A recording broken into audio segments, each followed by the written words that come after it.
All right, so here we go. I'm going to talk to you about dysrhythmias, and then we'll spend a little bit of time looking at congenital heart disease as well. So remember the normal conduction of the heart.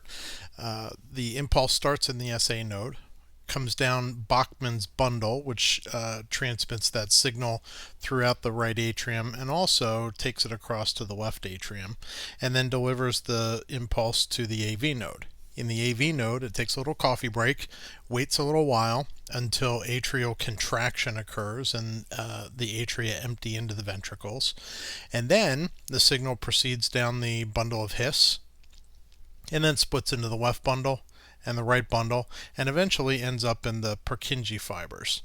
So the whole idea here is that the impulse goes from the top, pauses at the AV node, and then proceeds down the superhighway until it reaches the myocardial cells all at the same time. That's the important part.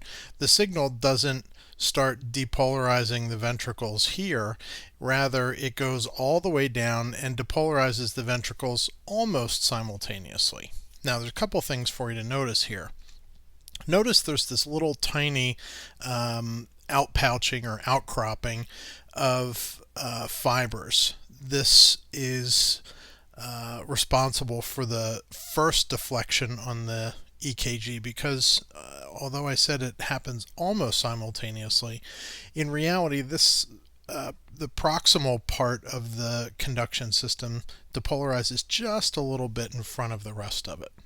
So again, sinoatrial node or the SA node starts the signal. It's the heart's pacemaker, and then that depolarization of the SA node causes the rhythm to be spread throughout the atria.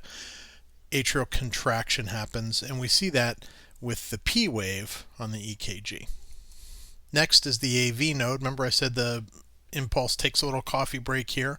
That coffee break is represented by the PR interval, and that's the distance between the beginning of the P wave to the beginning of the QRS, which is kind of represented here, but not in a great way. The QRS complex then is the representation on the EKG of the electrical depolarization of the ventricles. Okay. And then finally, the T wave is the repolarization or the movement of those ions back to where they belong. The intracellular ions go back to the intracellular space. The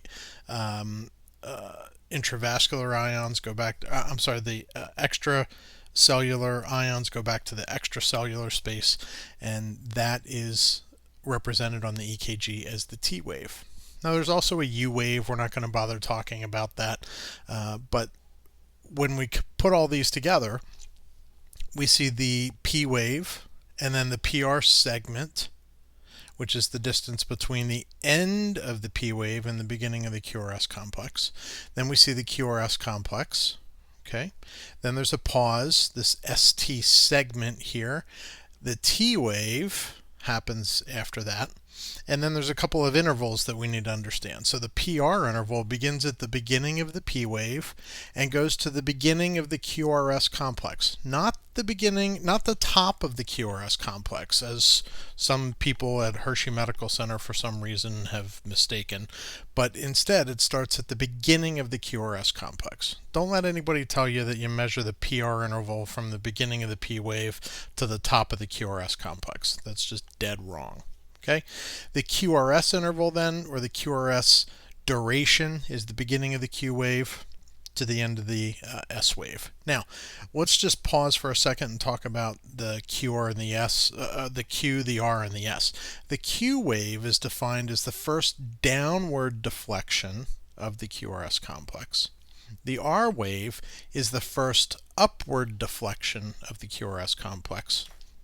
And the S wave is the last downward component of the QRS complex. Make sense? So this thing here doesn't actually have a name, right? So we have the Q wave, which is the first downward deflection. The R wave is the first upward deflection. And the S wave is the first downward and the rest of the QRS complex, so to speak. Then we have the ST segment, which we look at when we're talking about ischemia and injury of the ventricle. And then finally we have the T wave, and the important thing for us to know about the T wave is that this is indicative of how much time the ventricle needs to get its act together again after the heart beats. And so we measure this thing called the QT interval from the beginning of the QRS complex to the end of the T wave. Now that can vary depending on the heart rate. So we correct that, and we correct it using the QTC. I was hoping to talk about that in class, but essentially the QTC is the QT interval divided by the square root of the R to R interval. All right, so what that means is that you take the number of milliseconds, or the number of seconds, if you want to use a decimal point, that's fine. The number of seconds in the QT interval, and then to correct that for the heart rate, you divide by the square root of the R to R. That's from one QRS complex to the next QRS complex, or one cardiac cycle. Okay.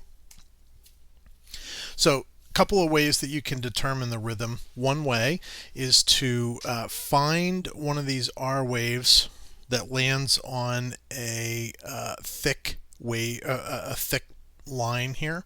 So each one of these thick lines is 0.2 seconds, but we don't need to know that right now. What we need to know is that we're going to memorize this little mnemonic here. So starting with an R wave on this big thick line, we're going to count to the next big thick line and say 300, 150, 100, 75, 60, and when we see that next R wave, we're going to know that that's the heart rate. So again, we start here with one R wave on the thick line, vertical line, and then we just repeat these numbers: 300, 150, 100, 75, 60, and because that's where the next R wave is, that's the number that we're going to use. So you just memorize this, and you'll use this every day of your career for the rest of your life. 300, 150, 100, 75, 60, 50. There's even more that you can learn down here, but I'm not smart enough to remember those. The second method you can use is look for these little marks on the, and by the way, these circles got messed up. They're supposed to be up here. I'm not sure how this happened, but this circle is supposed to be here, this circle is supposed to be here, this circle is supposed to be here, and they're pointing out these little hash marks. So each of these hash marks from one to the next represents a 3-second strip. So to calculate the complex, all you have to do is look for the number of QRS complexes between between 3 of these. So start at this one and then count. 1, 2, 3, 4, 5. So this heart rate is 50, a little more than 50, because this one almost meets the criteria. So the heart rate's between 50 and 60 in this case. And that's good enough, right? You can estimate it and be off by 10 and still be just fine. Then there's one other way to do it. You can actually look at the rhythm strip, and it may be printed out and tell you, dude, the heart rate's 195. Okay? Nothing wrong with looking at that, as long as you can believe that number. All right? So just make sure when you look at that number that it makes sense, and that the computer hasn't picked up a bunch of junk for some reason. So how do we interpret the rhythm? Well, you remember these steps every single time, you'll be in good shape. So we start with, what's the rate? Then we look at, is the rhythm regular? Is it regular or irregular? Those are the choices there. Are there P waves present? And if so, is there a P wave for every QRS complex? And then finally, are the QRS complexes narrow or wide? So narrow means between 0.08 and 0.12 seconds, or wide, which is wider than 0.12 seconds, or 3 little boxes. Okay? Now we're going to talk about some dysrhythmias, and remember that the most common dysrhythmias are these. Sinus tachycardia, by far the most commonly encountered rhythm that you'll see, other than normal sinus rhythm. And so sinus tachycardia is just a sinus rhythm that's greater than 100 beats per minute. Sinus bradycardia, brady meaning slow, is sinus rhythm less than 60 per minute. We're going to see premature atrial contractions, or PACs. Sometimes people call them APCs. Again, same thing, atrial premature contraction. And then premature ventricular contraction, PVCs. Or if you're snotty like me, then you say VPDs, because you realize that when you're looking at the electrical rhythm of the heart, you can't see the ventricle actually contract. So technically, they're not premature ventricular contractions that we see on the EKG, because we can't see the contraction happening. What we see is a depolarization. So snotty people like me say VPDs, ventricular premature depolarizations. Okay? Next is atrial fibrillation. You'll see a ton of AFib out there, and that's one of the more common dysrhythmias by far. Supraventricular tachycardia and ventricular tachycardia are ones that we don't see very often, but it's important to recognize and know how to figure those out. So again, sinus mechanisms. Normal sinus rhythm is between 60 to 100 beats per minute. Sinus tachycardia, as shown here, is anything with a heart rate that's more than 100. So let's see. Here we have a R wave that starts on a tall, close enough to a tall, a thick line. So let's just use our method and count this. So starting here, we count 300, 150, 100. So this heart rate is a little more than 100, and let's call it, between 100 and 125, let's call it 110. So this heart rate's about 110 beats per minute. Down here, we have sinus bradycardia, and if we look at this and use our little method, we say it's 300, 150, 100, 75, 60, 50. Well, now I'm out of numbers. I don't remember any more of the numbers. I think the next one might be 40, so this heart rate is actually less than 40. That's pretty slow. Okay. PACs, or premature atrial contractions, happen very commonly. In fact, everybody has PACs. Every single person has a premature atrial contraction many times a day. Some of us feel them, some of us don't, and it's just the heart's way of sort of resetting itself, shall we say. Okay, so what we can see is that the distance from here to here is about the same as the distance from here to here. And so this one comes a little earlier than it should. We call this a premature atrial complex. Okay. Here again we have a premature P wave. So we have a P and then a QRS and a P and a QRS and a P and a QRS, and then right away a P wave that happens too early. But there's no QRS, is there? Well, that's kind of odd.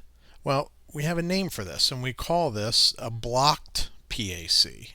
All right, so it's a premature atrial complex that's early, but there's no Q wave to follow it, and that's because the His-Purkinje system is refractory at this particular moment.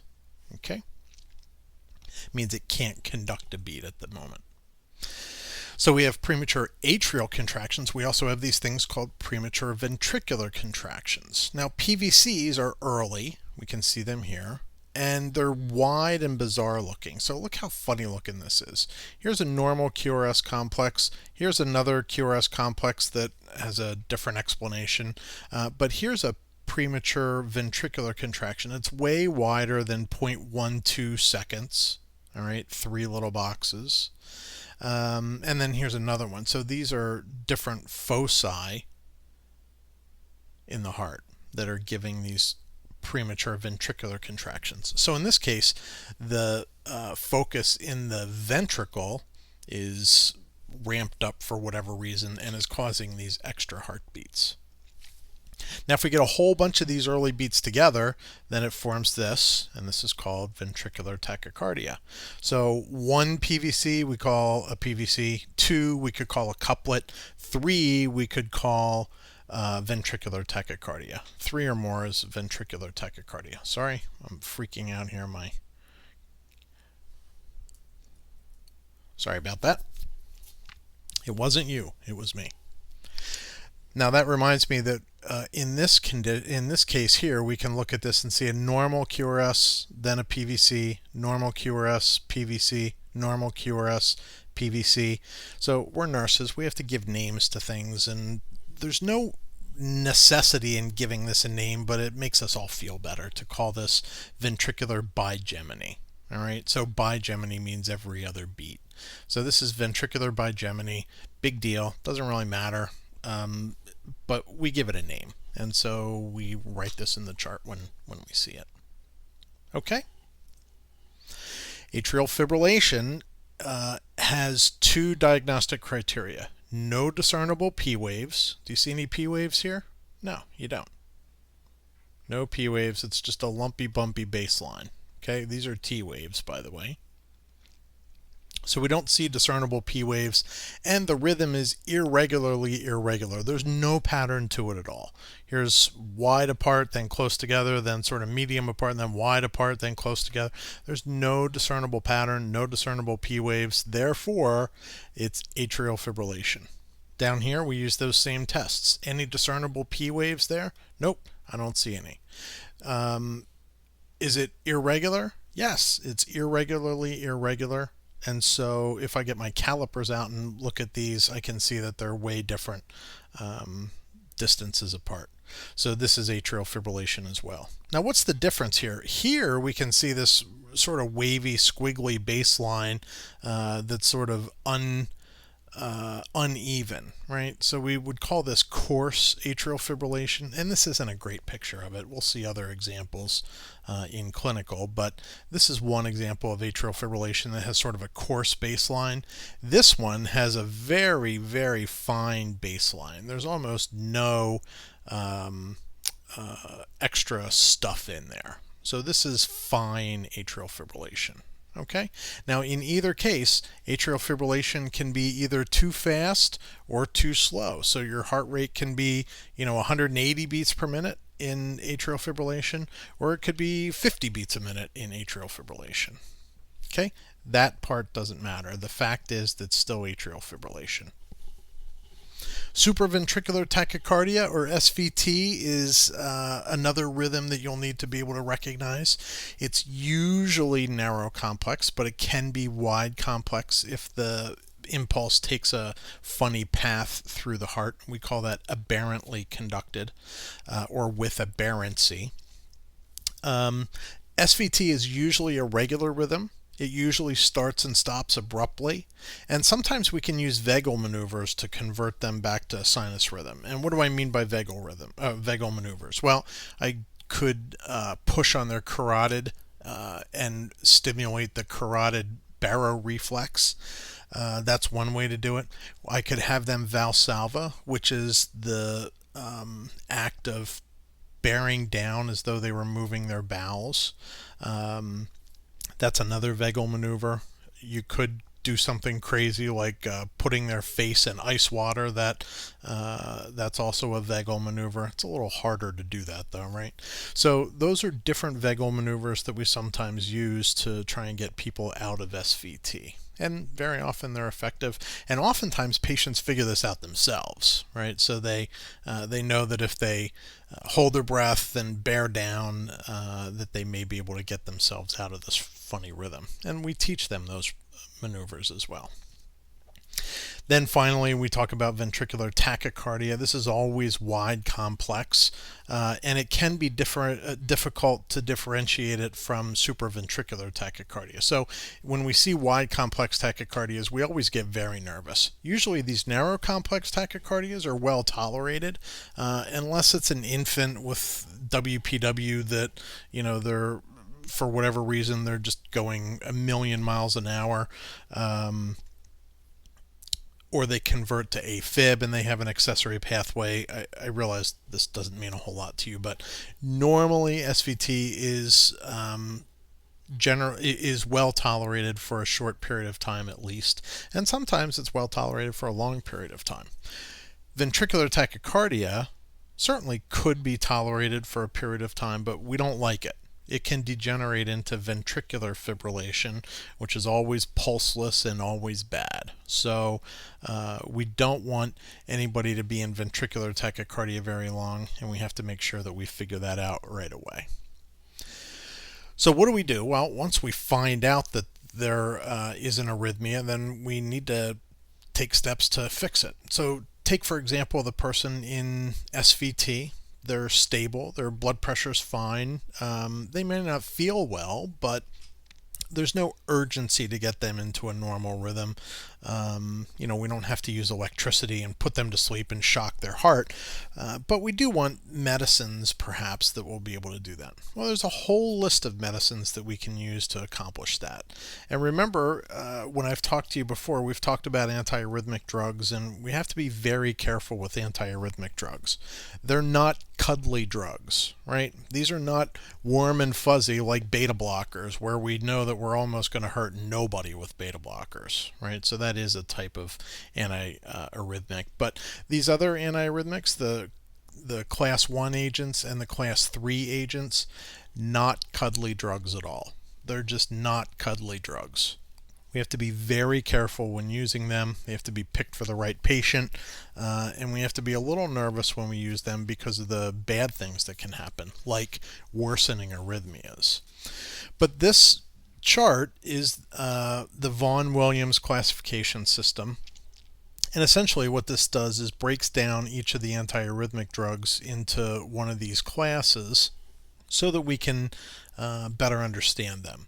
So the 1A agents are sodium channel blockers that affect the intermediate pathways, and this includes the drugs quinidine and procainamide, or proc. Okay. The second class is the 1Bs. These are the sodium channel blockers affecting the fast pathways, and this includes lidocaine, which is IV, and mexilotine, which essentially is just oral lidocaine. It's a good way to think of it. So those drugs we don't use very much at all, but we do use them occasionally. 1C agents are sodium channel blockers that affect the slow pathways, and those are the encanides, the flecanides, propafenone, and those kind of medicines. So again, not cuddly drugs. These are not warm and fuzzy drugs that we're very happy to use, but when we need them in the right patient, they're very effective. Beta blockers, world's greatest drug, right? My favorite thing in the world is beta blocker because they're so cuddly. Beta blockers are very cuddly drugs. They decrease your heart rate. They make you calm. They are the opposite of adrenaline, essentially. Public speakers sometimes use them. In the old days when they first came out, public speakers used Inderal to sort of calm them a little bit. I don't want to say that it's a treatment for anxiety, but they are very useful in keeping your nerves in check from time to time. Okay? Very cuddly drugs, almost nothing, almost never do we have to stop medicines like metoprolol. Sometimes it can make your heart rate too slow. Sometimes it can worsen depression. Sometimes it can cause bronchospasm, but not very often. Okay? The class 3 agents are potassium channel blockers that prolong refractory period. They prolong the refractory period. That's how they work. So they extend the width of the they extend the action potential. They widen it. Okay, so these are drugs like amiodarone. Amiodarone is probably the safest of all of the class 3 antiarrhythmics, and probably among the class 1 agents as well. Amiodarone is very safe to use even in people who have coronary disease, so we use it quite a lot. Problem with amiodarone is that it has a lot of side effects, and I'll show you some of those in a bit. Sotalol, ibutylide, dofetilide, dronedarone, those medicines are more more recently developed and have specific patients that they can be used for. Dofetilide is kind of an interesting drug. When it came out, I had to get specific permission. I had to get trained by the company, and I had a certificate from the FDA that said that I was allowed to prescribe this drug. You actually have to be on a list of approved prescribers to be able to prescribe that drug. Calcium channel blockers, remember there's dihydropyridines, which don't have any effect on the SA or the AV node, despite what you read in the drug handbook. But the non-dihydropyridines, diltiazem and verapamil, are super good medicines for their antiarrhythmic purposes. So we use them quite a bit, and I'm going to talk about one of them shortly. Then we also have digoxin, which is a wonderful medicine for treating heart failure and also for treating AFib because it blocks the AV node. But it's sort of fallen out of favor recently because it has a very narrow therapeutic window. Adenosine is a very cool drug. The cool thing about adenosine is that it's metabolized almost instantly in the body. So we give it and it immediately blocks the AV node, and within a few seconds the drug is all metabolized and gone, and it can't do anything bad. So we love adenosine for fixing SVT. And all you do is you get a large bore IV into somebody's antecubital vein, and you rapidly inject the adenosine, followed by immediately a flush. And I mean immediately, like as you're finished putting in the first drug, then you flush it with the 10 cc's of saline or whatever, and then you block the AV node. And when that AV node blocks, nothing happens, and then the normal heartbeat is restored after that. And then finally, magnesium is a drug that we use a lot, especially for torsades. Okay, so amiodarone is the first medicine I want to talk to you about. Notice it has a pretty complicated loading mechanism. So for the oral load, we need to load this medicine at about 800 to 1600 milligrams a day. This is for ventricular arrhythmias. For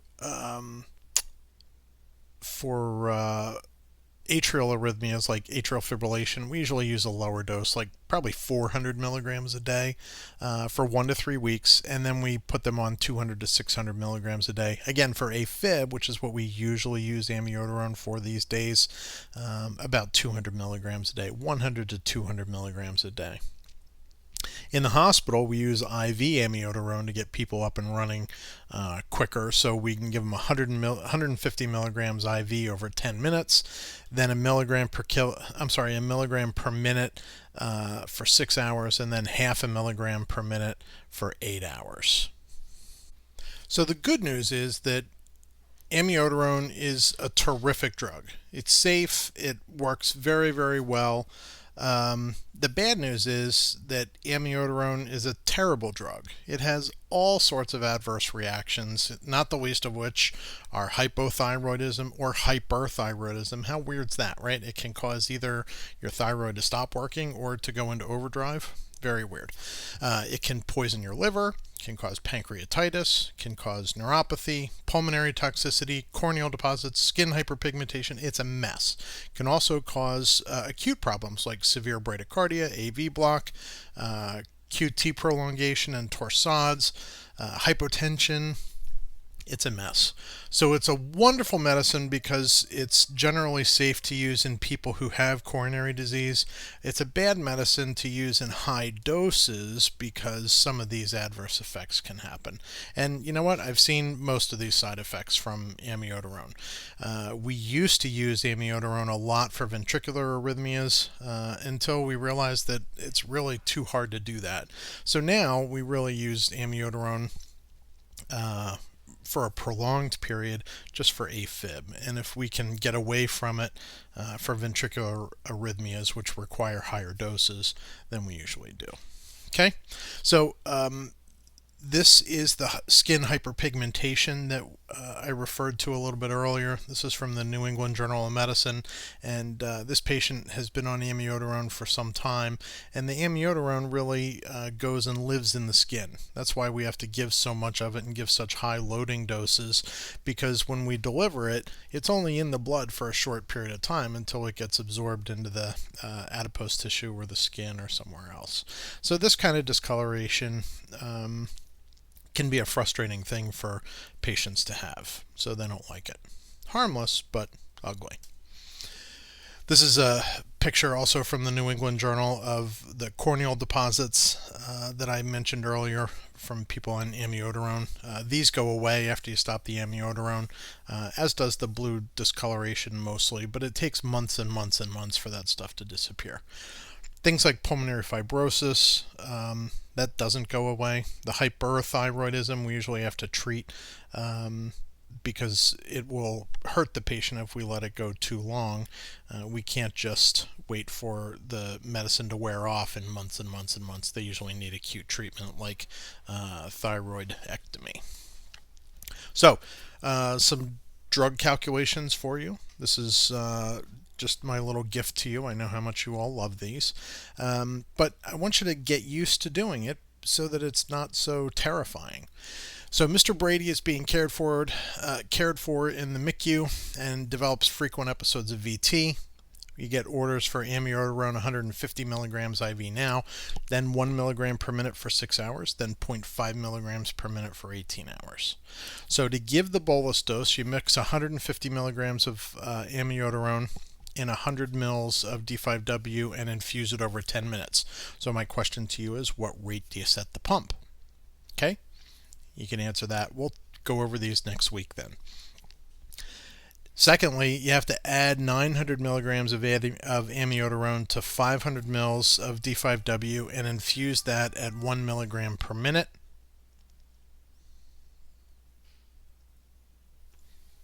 How many mils do you add to the bag? Remember the concentration up here, 50 milligrams per mil. So how many cc's are you going to put in the bag? What's that concentration going to be in the bag? And then what rate do you set the pump? All right, so good luck with those. PO amiodarone, Mr. Manning, can you tell I was putting this together during the football playoffs? Here we have Mr. Brady, here we have Mr. Manning. He started on amiodarone for atrial fibrillation. He's been in atrial fib for more than 24 hours. He's also taking DIG 0.25 milligrams daily and Coumadin 5 milligrams PO daily at bedtime. So what should the nurse check first? And then what medication will have to be adjusted while Mr. Manning is taking amiodarone? All right, so we'll go over those next week too. Remind me, because I've been known to forget. Another antiarrhythmic that we like is Diltiazem, or Cardizem is the trade name. It's very nice for IV use. It's convenient to hang, and the way it works is we give 1/4 of a milligram per kilogram IV, and we can repeat it with 0.35 milligrams per kilogram if we need to, and then we do an infusion of 5, 10, or 15 milligrams an hour, one of those three. The other nice thing about Diltiazem is that when we go and convert this, we give them the same PO dose. So this is, if we take the number of milligrams that they're getting per hour and multiply that by 24, then that's their daily dose of Cardizem, and then we can give it to them orally in divided doses. Does that make sense? So it's just easy to convert from IV to PO because it's 1-to-1. So the problems with Diltiazem are that it can cause sick sinus syndrome or heart block if the patient doesn't have a pacemaker. We don't see that very often because we're using it to slow the AV node, so typically we don't have problems with a sick AV node. Hypotension can also result, and it is contraindicated in patients who have atrial fibrillation with WPW syndrome or Wolff-Parkinson-White syndrome. You don't have to understand why, but we certainly can talk about it if you're interested in it. But I do want you to know that it is contraindicated in WPW. Okay? Adverse reactions: bradycardia, heart block, hypotension, heart failure, and the most commonly seen things are edema. That's the big thing with diltiazem. Constipation can also be an issue, but that's more with verapamil. Headache is another one because of the vasodilatory effects. So we have to be very careful when we're using this with other medicines that block the AV node or slow the heart rate. So what's another medicine that people are often on that does that? Beta blocker, right? DIG can do that as well, and other antihypertensives. So Mr. Newton, another famous quarterback, right? Mr. Newton is in rapid atrial fibrillation and is ordered diltiazem 0.25 milligrams per kilogram IV over 2 minutes, then 5 milligrams per hour IV infusion. The patient weighs 100 kilograms, and you have 2 vials of diltiazem, 125 milligrams per 25 mil on hand. So how many milligrams do you give them IV push? All right. Then how could you mix the diltiazem and still end up with a 1 milligram per cc solution? How would you mix that? And then what should the pump be set at for the infusion? Okay, so look at those. You can use whatever resources you want to figure those things out, but we'll go over them when we meet next week. Next, I want to talk to you about devices. So this is the thing that I think is the most interesting about electrophysiology. And essentially, we have devices that treat bradyarrhythmias. We call those pacemakers, right? So if it's too slow, the heartbeat's too slow, then we want to make it faster. That's why we use pacemakers. We have defibrillators for tachyarrhythmias. So if it's fast, we make it slow. Okay? And then biventricular pacemakers are sort of a special case, and we'll talk very briefly about them at the end. Now, to start with, you should know this is actually the first pacemaker that was implanted. I think it was 1952, something like that. It certainly wasn't in my era, because you can tell by the nurse's hat, right? Those caps we don't do anymore. But this pacemaker actually was attached to the device in his chest. Attached to the wire in his chest.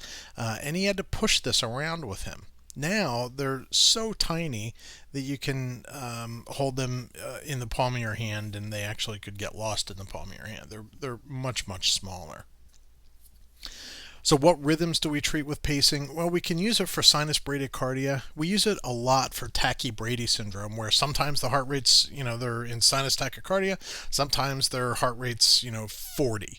And so those patients, it's very hard to control their upper rate or their tachyarrhythmia, because when you give them a medicine that slows down their fast heartbeat, it makes their slow heartbeat too slow. So we can give them a pacemaker and then give them the drug that they need to control their fast heartbeat. We call that tachybrady syndrome, and we use pacing for that a lot. But we also use it for heart block. So when the top part of the heart doesn't talk to the bottom part of the heart correctly, when that AV node is broken, that's when we use pacemakers for heart block. So there's several different kinds of heart block. There's first degree AV block, which is harmless, but essentially that is a PR interval that is more than 0.2 seconds or more than 200 milliseconds. That's one large box. Second degree AV block has 2 cousins. There's Mobitz I and Mobitz II. So Mobitz I we also call Wenkebach Phenomenon, and you may have heard the longest dropped, now I have a Wenkebach riddle or rhyme, and that's a good way to remember it. If you see the PR interval getting longer, drop, so you have a P wave that doesn't get conducted through, that's a Wenkebach, and that's harmless also. That's sort of physiologic, in fact, but it is a type of second degree AV block.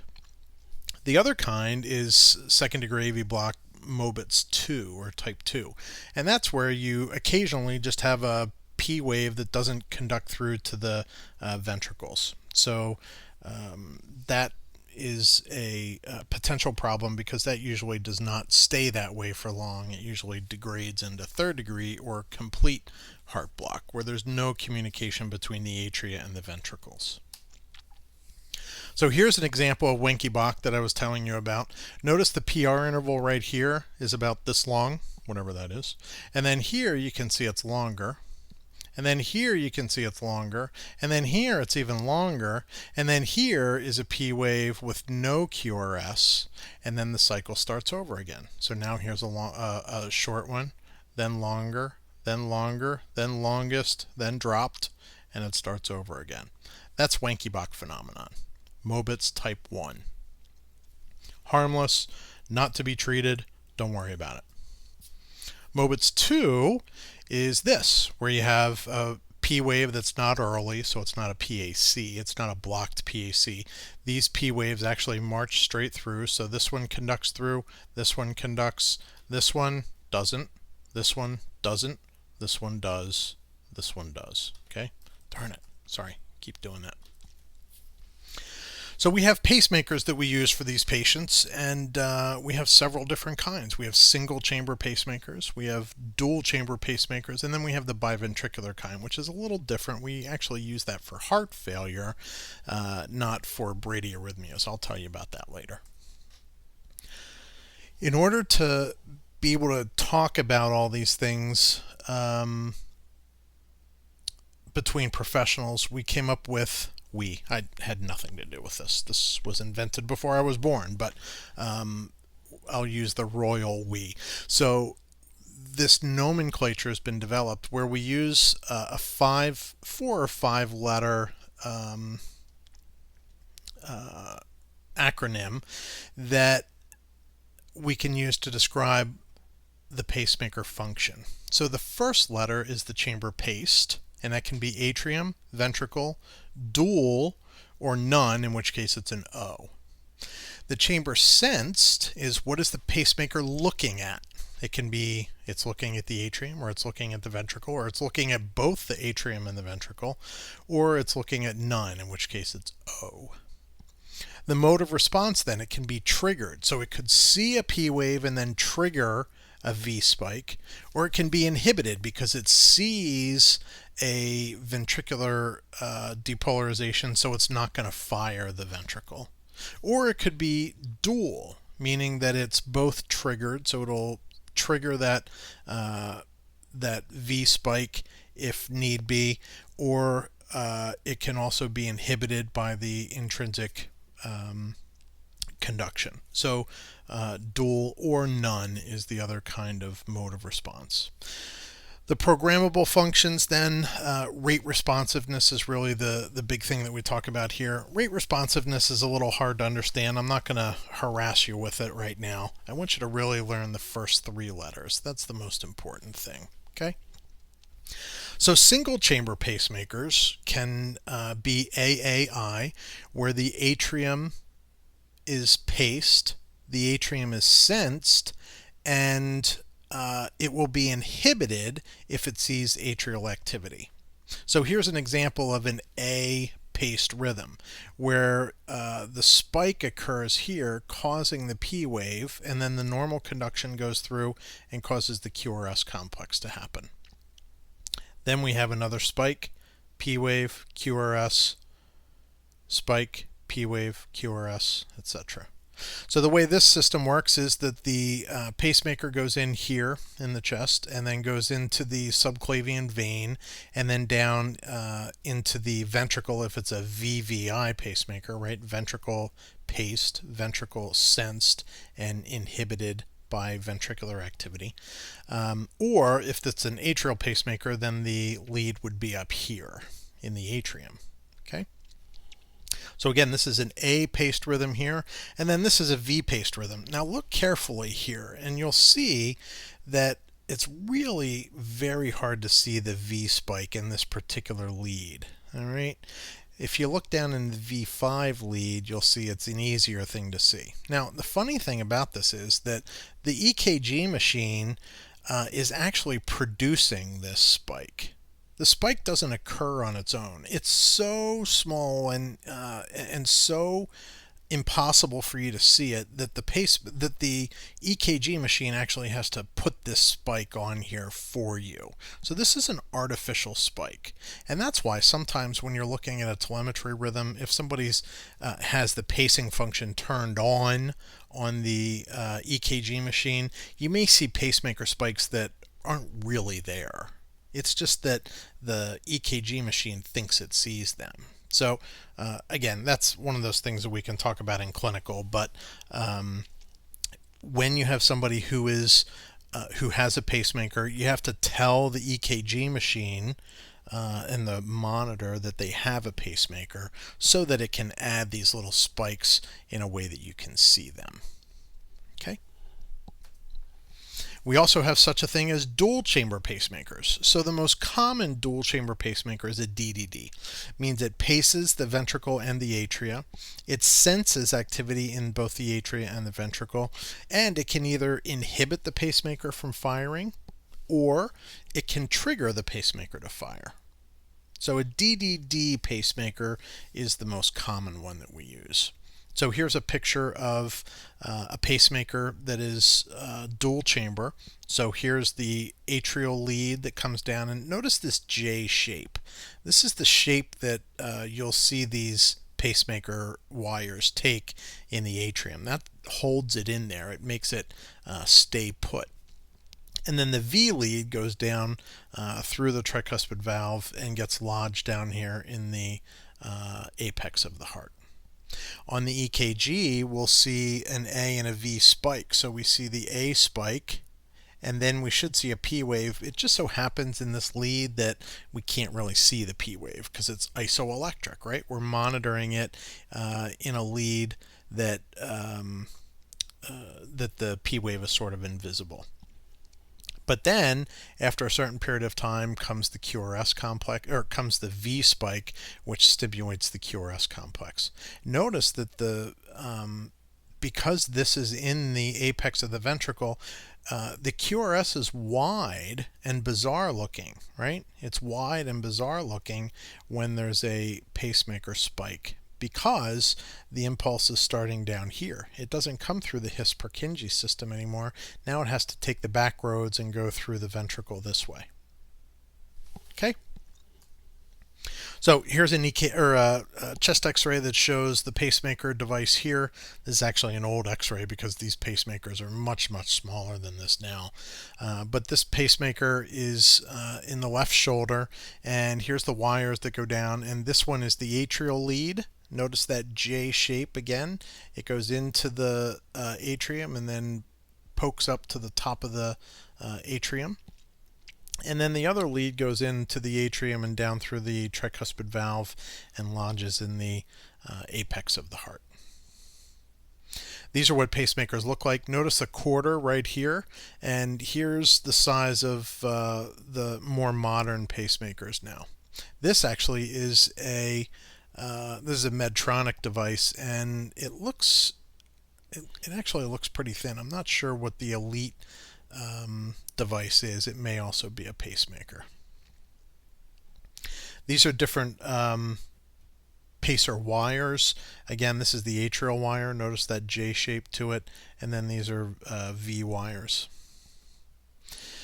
In order to program the little computer that's inside the pacemaker, we have to have one of these programmers. So this programmer is unique to the Medtronic devices, and any of the Medtronic devices can be programmed this way. So we take this wand that has a big hole in it, looks like a donut kind of thing, and we put that over top of the pacemaker, and then we can use the programmer to change the programming of the device. It's very cool.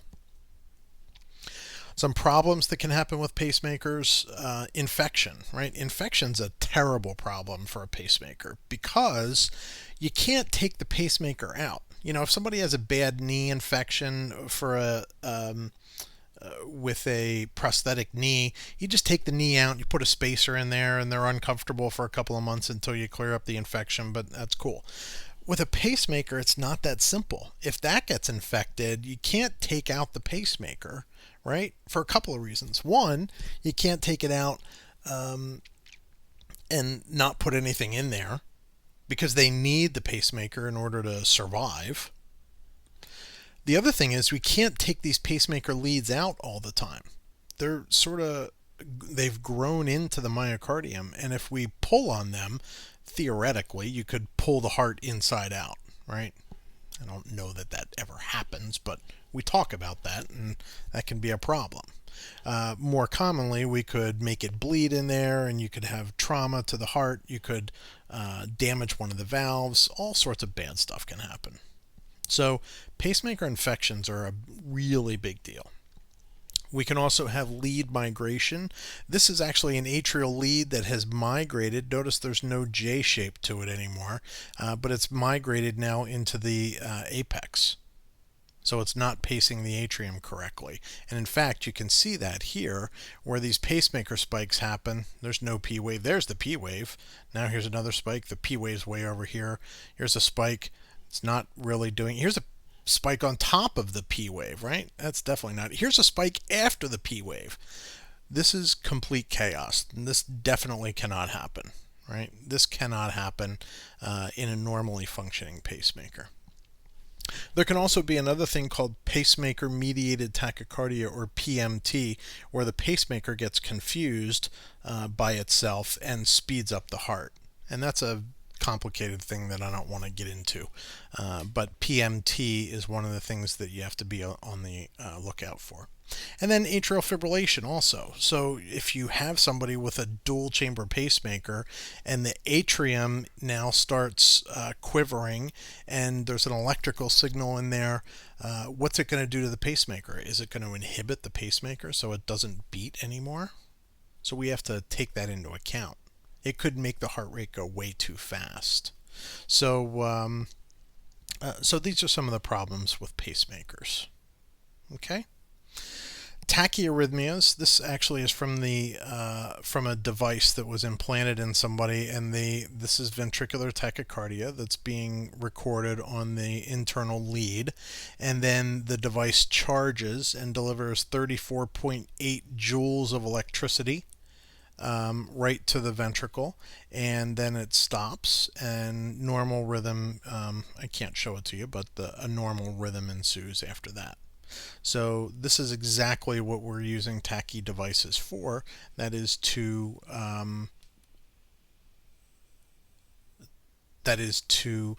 restore normal rhythm in a rhythm that's too fast. So what are the tachyarrhythmias? Well, there's supraventricular tachycardia, or SVT, is one type, but also atrial fibrillation. That's a common tachyarrhythmia. Atrial flutter, atrial tachycardia, AV-NRT, or AV nodal reentrant tachycardia. There's also pre-excitation from Wolff-Parkinson-White syndrome, all sorts of tachyarrhythmias, but these aren't really the ones we're talking about. The ones that we're concerned with these devices are ventricular tachycardia and ventricular fibrillation. So what is it that makes tachyarrhythmias dangerous? Well, acutely, we're worried about them causing people to pass out, right? Or having sudden cardiac death where they have a pulseless rhythm, like pulseless ventricular tachycardia or ventricular fibrillation. So those are medical emergencies that have to be dealt with instantly, and an implantable cardiac defibrillator is a good way to do that. Chronically, if you're in a tachycardia-induced if you are in a tachycardia for a long period of time, you can have tachycardia-induced heart failure. So the treatment of tachycardia is often electricity. Electricity works well because what it does is it stops all the electrical activity of the heart, and then it lets the heart come back and do its own thing, hopefully in a normal rhythm. Electrolyte replacement, we often need to do potassium, calcium, those sorts of things. So that's another important component of emergency treatment of tachycardia. Antiarrhythmic therapy, ablation, can be useful, and then sometimes we need the implantable cardioverter defibrillator. So these things are emergency treatments, and then these things we do in the hospital. So first, we have to classify tachycardia. Well, there's lots of ways to classify tachycardia, but the way we're going to do it right now is the basic way of differentiating between narrow complex tachycardia and wide complex tachycardia. Narrow complex tachycardia is always supraventricular, right? Because it comes from above the ventricles, it causes a narrow complex because it follows the normal route through the ventricles, right? So if you see narrow complex tachycardia, it's always supraventricular. That's not the case with wide complex tachycardia. Wide complex tachycardia can be coming from SVT, but maybe you have a bundle branch block or some other thing that causes that aberrant conduction.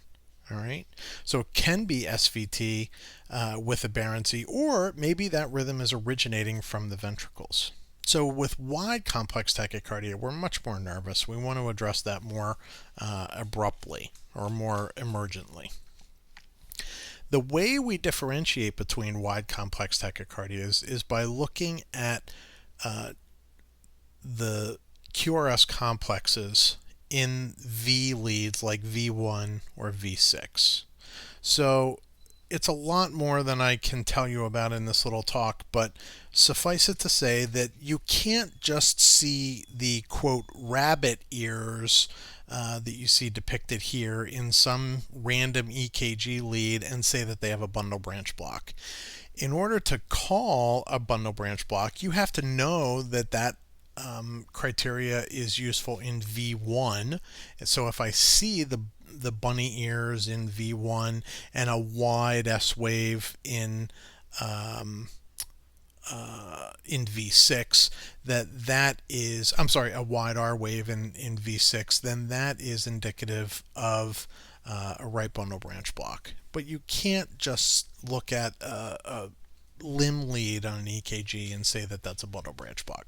These are the criteria for calling bundle branch blocks, and we use them to differentiate between wide complex tachycardias. Okay?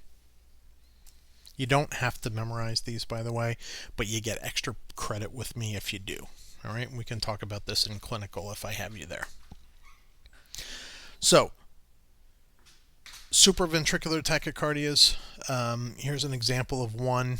You can actually see here in this V1 lead, if you look carefully, you see the QRS, and then you see this little blip buried in the ST segment. That little blip is actually a retrograde P wave. So this is, we know that this is AVNRT, or AV nodal reentrant tachycardia, and look, you don't have to understand that. Just know that this is a narrow complex and there's tachycardia, and so we call this supraventricular tachycardia, okay, SVT. The specific kind, if you want to know, is AVNRT because of that little retrograde P wave there. That's the clue.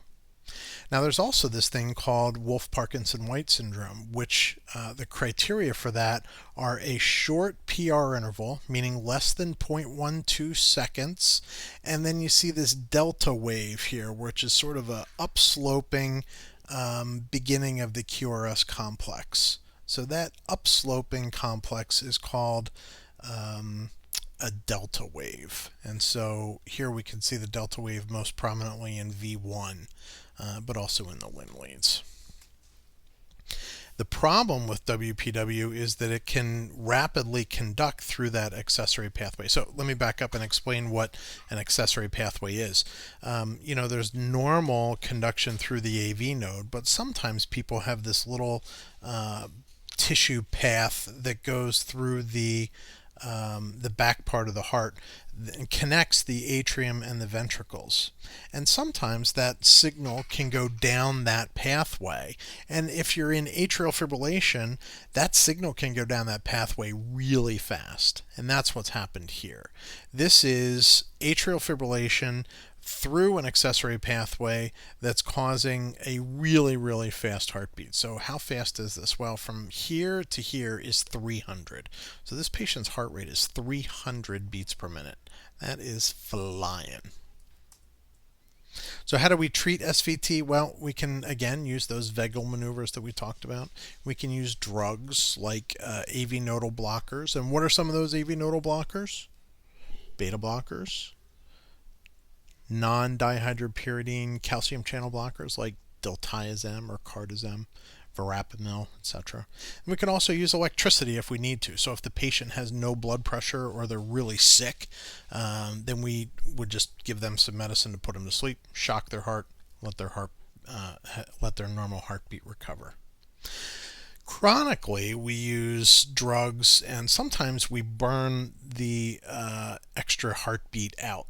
So there may be some part of the atrium that has an ectopic focus for this SVT, and we may just burn that part of the heart out.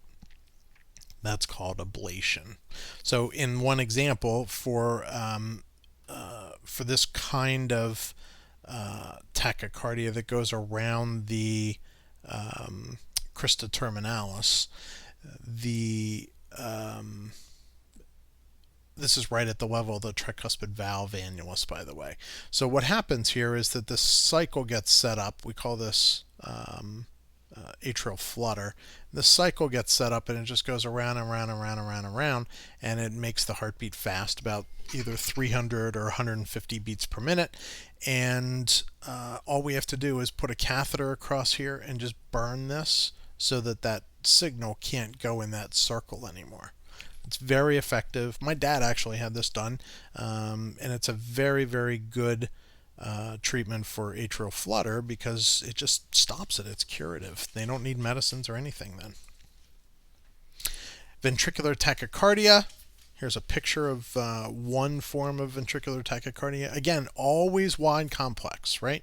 So ventricular tachycardia is always wide complex, but not every wide complex tachycardia is ventricular tachycardia. It could be SVT with aberrancy.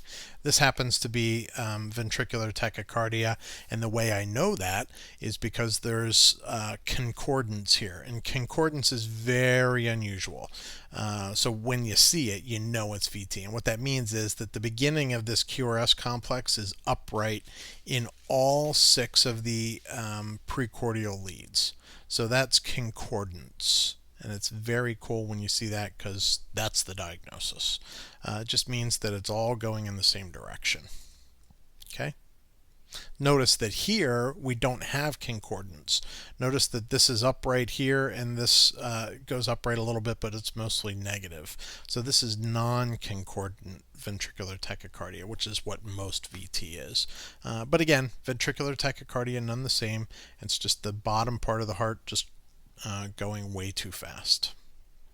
More ventricular tachycardia. Oh, and here's another concordance example. Kind of cool. So acute treatment, if you're stable in VT, we can just give you medicines like amiodarone or something like that, and we can fix that. But if you're unstable, then we just use electricity. Make sure that we get a pulse back as soon as we can. We use amiodarone, we use lidocaine, we use magnesium, especially for torsades. Again, depending on whether you're stable or unstable, will tell us how we're going to treat your ventricular tachycardia. So the treatment of chronic ventricular tachycardia means that we have to know what the heart muscle function is like. If you have good LV function, then the chances of you dying from your ventricular tachycardia are very, very low. But if you have bad LV function, ejection fraction less than 30%, we know from a study called Mobitz II that anyone who has coronary disease and an ejection fraction of less than 30% benefits from having an implantable cardiodefibrillator.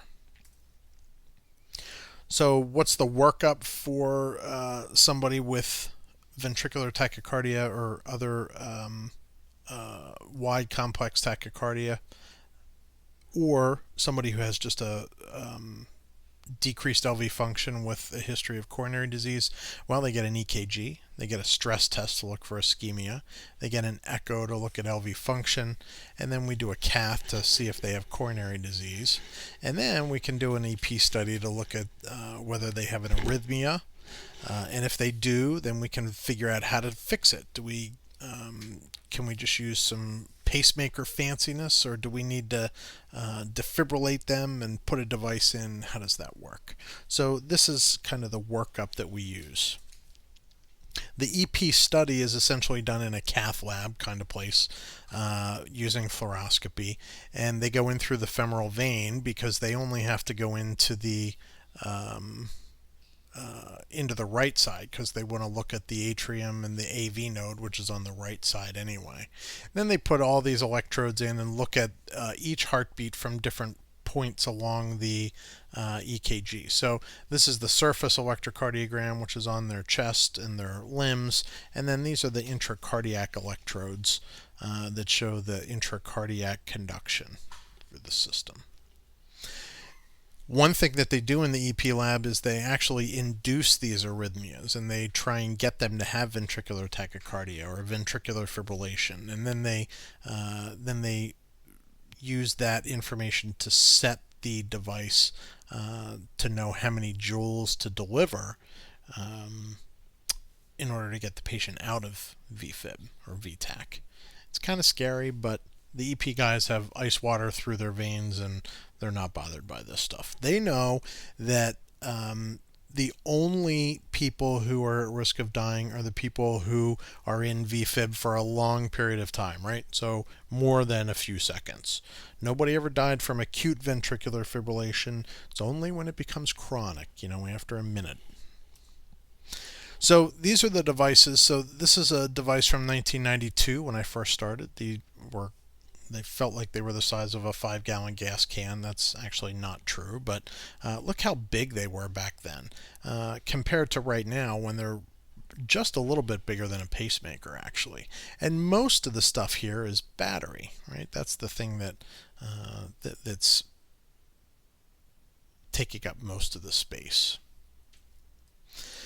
So here's the lead, and this is the positive end, and this is the negative end, and so the electricity goes from here to here when the defibrillator goes off and sends that current right across here. In the old days, when they first invented this device, they had to do open heart surgery and sew a patch on the outside of the heart here and a patch on the bottom part of the heart here, but now we just put a lead in, just put a little hole in the chest wall, or in the skin over the chest wall here, put the lead into the subclavian vein, and it goes right down here, and this is all that's needed right now. It's a very simple procedure to do. Not without problems though, so defibrillators can also have problems. They can be infected, again, big problem. Lead fracture can happen too. The other interesting thing is, what about somebody who has a defibrillator and then develops some terminal disease and they decide that they don't want to be resuscitated? This is a big ethical dilemma. Do we turn off their device? Think about it. It's kind of a weird thing. Here we've given them a life-saving device, and now we're going to turn it off. Nobody really wants to be the one who's turning it off, right? So a big ethical dilemma, and something that causes a speed bump, so to speak, in end-of-life decision-making pretty frequently. So a couple specific examples. This is somebody in atrial fibrillation. This is the cardiogram from their AFib. Notice that's jagged baseline, no discernible P waves, and irregularly irregular rhythm. So the first thing to do in AFib is to rate control them right away. So you have to make sure that their heart rate is not, 200 beats per minute. We got to keep this under better control. The next thing we have to do is, if they're in AFib for more than 24 hours, we have to anticoagulate them. And so you know all about the anticoagulation thing. We can use unfractionated IV heparin, or we can use low molecular weight heparin like enoxaparin or Lovenox. We can use the vitamin K antagonists like warfarin. I mean, I guess that's the only one out there, right? Coumadin. Or the novel oral anticoagulants, or the NOACs. Novel oral anticoagulants like dabigatran, Eliquis, and others. Sometimes we use antiarrhythmics, sometimes we don't. There's a lot of mental gymnastics that goes on in trying to figure out whether we should use antiarrhythmics in these patients, and that's a clinical decision that the cardiologists will make. Sometimes we do cardiovert them to get them out of the rhythm. And if we do that, we usually do a transesophageal echo first to make sure that there's no clot in the left atrium. And sometimes their AFib is just so hard to control, and their rate is so fast that we're not able to use medicines, or the medicines are ineffective at controlling the heart rate. And then we have to go in with an ablation catheter and sort of modify their AV node so that it doesn't conduct so much. So AV node modification is reserved for patients who have really fast atrial fibrillation that we can't otherwise control very easily. Atrial flutter is another rhythm. I mentioned that to you before and showed you that example where we put the catheter in, the ablation catheter in, and get rid of the accessory, or the reentrant pathway. So this is a real story from a patient who I took care of with the cardiologist I used to work with.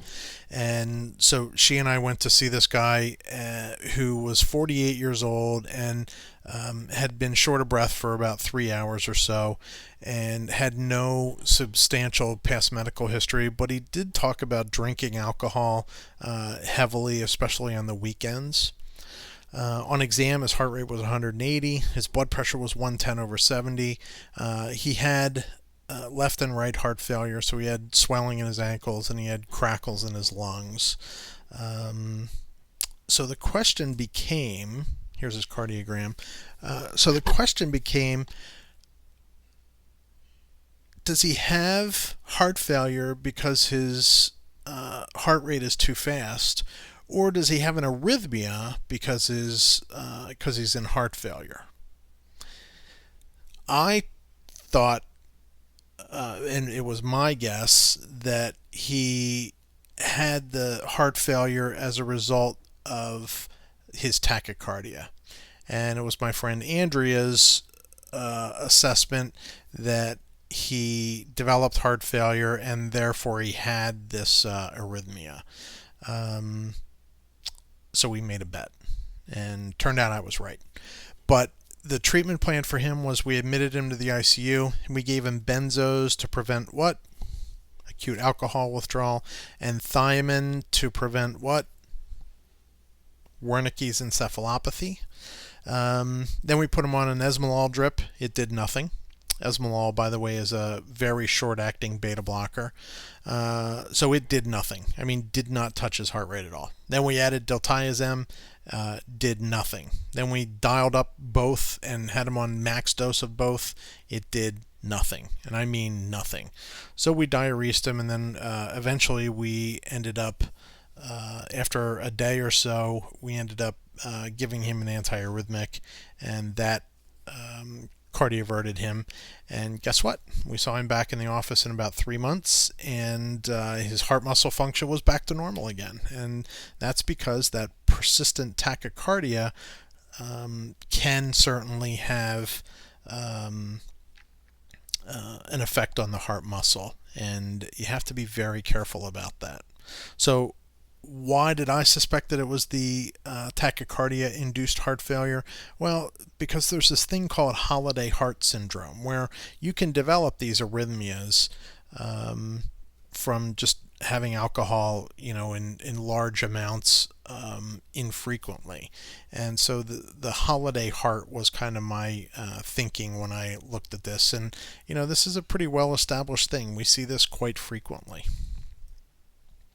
Lastly, I just want to show you a couple slides about biventricular pacemakers. So notice here we have this cardiogram that shows an A spike, a P wave, and then two V spikes. What's that about? Well, it turns out that this patient has a biventricular pacemaker, which actually has an atrial lead, a right ventricular lead, and a left ventricular lead. Actually, this is the left ventricular lead, and then this is the right ventricular impulse. So the problem in chronic heart failure is that as the heart dilates, it loses its shape. And so instead of the heart contracting in a rhythmic, organized manner, it contracts in a really funny, goofy way. And we call that dyssynchrony. And what we have then is that as that heart becomes dysynchronous, it worsens the heart failure. And as the heart failure worsens, the heart dilates, and as the heart dilates, that dyssynchrony increases and worsens. So failure begets failure begets failure. So somebody had a brilliant idea of putting in a device that had three leads. So here's the atrial lead, we recognize as that J-shaped lead. Then here's the right ventricular lead and the right ventricular apex. And then we put this device in that goes all the way around into the back of the heart and over onto the left ventricle through one of the coronary veins. And so that paces the heart in that manner. So again, here's the atrial wire, okay? Sorry, this is the atrial wire right here. Goes into the atrial appendage. Okay. And then here is the ventricular wire that goes down to the apex. And then this wire goes into the coronary sinus, which is the vein from the coronaries, goes into the coronary sinus and around through the AV groove in the back of the heart, and then comes down over here and hits the left ventricle, so that we can pace the left ventricle and then pace the right ventricle, and that makes the heart beat more synchronously. So we use this for heart failure with big floppy hearts that don't work well. The cool thing about this is that not only is it a biventricular pacemaker to resynchronize the heart, but it also has backup cardioverter defibrillator properties too. So that's kind of a cool feature.